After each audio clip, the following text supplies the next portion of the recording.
মীন রাশিতে, অর্থাৎ আজ নয় 2 তারিখ থেকে শুরু হয়েছে এবং 14ই এপ্রিল পর্যন্ত থাকবে। মীন রাশিতে ত্রিগ্রহী যোগ, অর্থাৎ রবি, শনি, মঙ্গল, এই 3টি পাপগ্রহের সহাবস্থান।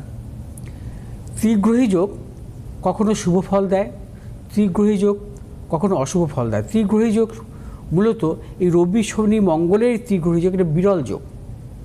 এই যোগ কিন্তু সহজে দেখা যায় না এবং এই ত্রিগ্রহী যোগ কিন্তু অত্যন্ত অশুভ। রবি, শনি, মঙ্গলের ত্রিগ্রহী যোগ, অর্থাৎ 2রা এপ্রিল থেকে 14ই এপ্রিল পর্যন্ত কিন্তু প্রবল সমস্যা থাকবে কিছু রাশির ক্ষেত্রে, দেশের ক্ষেত্রে, আন্তর্জাতিক স্তরের ক্ষেত্রে।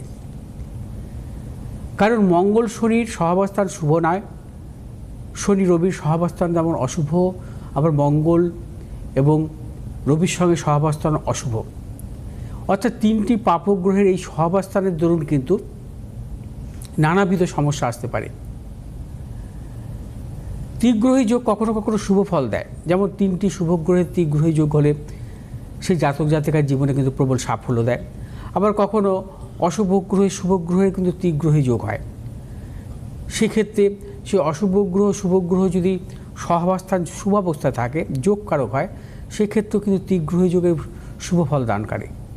কিন্তু অধিকাংশ ক্ষেত্রে অশুভ গ্রহ দ্বারা ত্রিগ্রহী যোগ কিন্তু অশুভ ফল দান করেই বেশি। যে কোনো জাতক জাতিকার জন্মছকে, যে কোনো জাতক জাতিকার জন্মছকে জন্মকালীন পাপগ্রহ দ্বারা ত্রিগ্রহী যোগ প্রবল সমস্যা থাকে, তাদের জীবনে নানাবিধ প্রতিকূলতা থাকে। দেখা যায় তারা কিছুটা মানসিক বিকারগ্রস্ত হয় এবং দেখা যায় তাদের জীবনে নানা রকম বড় কোনো শারীরিক সমস্যা আসে, প্রবল শারীরিক সমস্যা। এবং দেখা যায় তাদের জন্মছক অনুযায়ী তাদের কর্মজীবনে নানা রকম সমস্যা আসে, নানা রকম ঝঞ্ঝাট, অশান্তি, তাদের জীবনে অর্থক্ষয়, গুপ্ত শত্রুতা, শত্রু দ্বারা সমস্যা বা অস্ত্রাঘাত। অশুভ যদি কখনো 3টি বা 4টি যদি কখনো দেখা যায় যে 4টি গ্রহ অশুভ গ্রহ দ্বারাও যোগ সৃষ্টি হয়, মানে 4টি গ্রহই জন্মছকে অশুভ গ্রহ। যেহেতু এটা কালপুরুষের দ্বাদশভাবে দুস্থানগত অবস্থা ত্রিগ্রহী যোগ অত্যন্ত অশুভ।